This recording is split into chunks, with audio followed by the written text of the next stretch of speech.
Gemah. Gerakan membaca Alkitab setiap hari.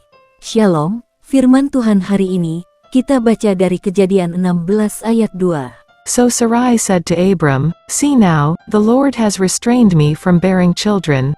Please, go into my maid, perhaps I shall obtain children by her." And Abram heeded the voice of Sarai.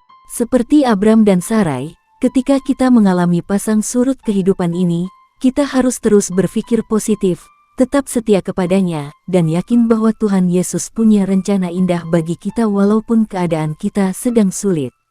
Satu hal yang harus kita yakini, dalam keadaan pasang surut sesulit apapun, yakinlah Dia selalu ada beserta kita.